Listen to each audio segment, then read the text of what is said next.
My best friend of 30 years was publishing my life on her anonymous blog as if it were hers. I found out when a coworker sent me a link thinking I had written it. What I found when I started reading changed what I thought I knew about 30 years of friendship. There is a specific kind of violation of trust that occurs when someone takes your story and makes it theirs. Not necessarily with ill will. With the conviction that what you live is so close to them that the border between your experience and theirs is more permeable than it is. My best friend Daniela and I have known each other since we were 9 years old. 30 years. The kind of friendship where the shared history is so long that sometimes it is difficult to distinguish which memories are yours and which belong to both of you. Daniela had taken that difficulty to distinguish and extended it to something I had never given her permission to do. She had taken my stories, the most intimate ones, the ones I had told her in the midnight conversations that friends who truly know each other have. And she had published them on the internet with thousands of people reading them, believing they were hers. I found out because a coworker sent me a link with a message saying she had found my blog and did not know I wrote so well. My name is Claudia. I am 39 years old. I am a nurse specializing in palliative care, and I work the night shift at a hospital where the shifts are long and the conversations with my patients and their families are the kind that change you if you let them. Daniela is 40 years old. She is a freelance graphic designer. We have been friends for 30 years in the way you are friends when you have grown up with someone. We knew everything about each other, or so I thought. The coworker who sent me the link was named Marcella. She sent it to me on a Tuesday afternoon with the message I described. I opened the link without particular anticipation. The blog was called Nights of a Mom with Life Upside Down. It was a maternity blog written from the perspective of a woman working the night shift with 3 children. I work the night shift and have 3 children. Daniela does not work the night shift. Daniela does not have children. I read the entry Marcella had sent me. It was about the experience of arriving home after a night shift and finding your children already ready to go to school, and the specific moment of that crossing, where you are the one arriving as everyone is leaving, and the guilt that produces and the strange peace of the empty house that follows. That exact moment, with those almost exact words. It was a conversation I had had with Daniela 3 months earlier in a midnight call where I had told her exactly that because it had been a particularly difficult week, and she was the person I called when weeks were particularly difficult. I kept reading. Not that entry. The complete blog. There were 47 entries published over 18 months. It took me 2 hours to read them all. In those 2 hours, I recognized my life. Not in fragments. In detail. The argument I had had with my husband last year about the night shift and its impact on the children that we had resolved with months of couple therapy. The story of my oldest son and his difficulty adjusting to middle school that had been one of the most anguishing periods of my motherhood. The anxiety diagnosis of my middle daughter that we had kept carefully private because she had asked for privacy. The death of a specific patient who had affected me in a particular way and about whom I had told Daniela with the detail you only share with someone you trust completely. Everything was there, changed enough that it would not be obvious to someone who did not know me. Precise enough that I recognized each story from the first line. I sat with the phone in my hand for a time I cannot measure. What I felt had several layers that could not easily be separated. The first was the most visceral, my stories. The most intimate ones. The ones I had told in the most trusting spaces of my life. On the internet, with thousands of people reading them. The second was more specific, my daughter's diagnosis. I had shared it with Daniela because I needed to process it with someone. My daughter was 14 years old and had explicitly asked for privacy about her anxiety. It was on a blog with thousands of followers. The third was the hardest, 30 years. Everything that friendship meant and the way what I was looking at reorganized all that time looking backward. I did not call Daniela that day. What I did that afternoon was document. Screenshots of every entry where I recognized my material. A document where I noted the original story as I remembered it, the blog entry and the differences between the two.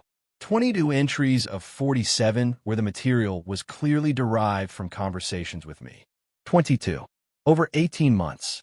Almost 1 entry per week that came from something I had told her. I called my husband that night. Javier is 42 years old and has been with me for 16 years. He has known Daniela since he has known me. I showed him the blog. It took him less time than it took me to recognize our stories. When he looked up from the phone, his expression was that of someone simultaneously processing anger and something resembling grief. He told me my daughter's situation was what weighed on him most. I told him me too. He asked me what I was going to do. I told him I did not yet know, but that I was going to talk to Daniela before anything else. I called Daniela the following morning. I told her we needed to talk. I told her it was urgent and that I preferred in person. She asked me whether I was okay. I told her not exactly. We met that afternoon at her apartment because it was the place where we had always had the difficult conversations. When I arrived, Daniela had the energy of someone who is genuinely worried about me, not the energy of someone who knows what the conversation is going to be about. That told me something. I took out my phone. I opened the blog. I held it in front of her without saying anything. I watched her read, and what happened on her face while she read was one of the most difficult things I have seen in 30 years of friendship. It was not denial. It was something more like horror. The horror of someone who sees something they did reflected in the eyes of the person they harmed, and who in that moment truly understands what they did. Daniela said nothing for several minutes. When she spoke, she started crying before finishing the first sentence. What Daniela told me over the following hour, I am going to recount with the honesty it deserves. She told me she had started the blog 18 months ago during a period when she had felt very alone, that she did not have children and did not have a stable partner, and that many people in her circle were at a completely different life stage from hers. That she had started writing about motherhood because it seemed like a world she knew closely through me and that she had been curious to explore. That the first entries had been more general. That at some point she had started using details from conversations with me because they made the entries more real and more resonant with readers. That she had never thought I would find it because it was anonymous and because the details were changed. That when the blog had started to grow and have followers, she had felt something she had needed and not found elsewhere. That she had not been able to stop even though somewhere she knew it was not right. I asked her whether she had thought about me when she wrote about my daughter's diagnosis. There was a silence.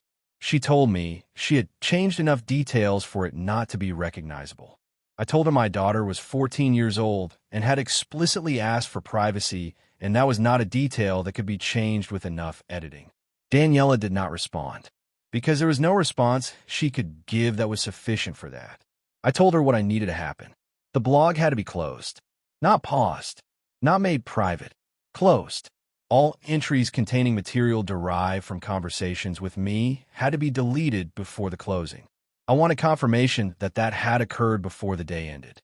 Daniela said yes, without negotiating, without asking for time to think about it, with the acceptance of someone who understands that what they are being asked is the minimum and who is not in a position to ask for more. The blog was closed that afternoon. She sent me a screenshot of the deletion. What followed between Daniela and me is the hardest part of this story to tell. Not because there is a simple ending, but because there is not one. 30 years of friendship do not have a reset button. What Daniela did caused real harm to me, to my husband, and to my daughter who still does not know her story was on the internet. And at the same time, the person who did it was not a person who had wanted to harm me. She was a person who was going through something difficult and who had taken a wrong path to process it, and the path had become increasingly difficult to abandon with each week that passed. Those two things coexist in a way that has no easy resolution. I have not told my daughter about the blog. Javier and I have talked about that several times and have decided that for now the information would do her more harm than good. That decision may change. With Daniela, I have talked 3 times in the 4 months that have passed. We have not returned to the friendship we had. I do not know whether we will. What I know is that what exists now between us requires time and honesty and conversations we have not yet been able to finish having. Whether we reach a different place, I do not yet know. But the possibility exists, and that, given what happened, is more than I expected to exist in the days immediately after finding the blog.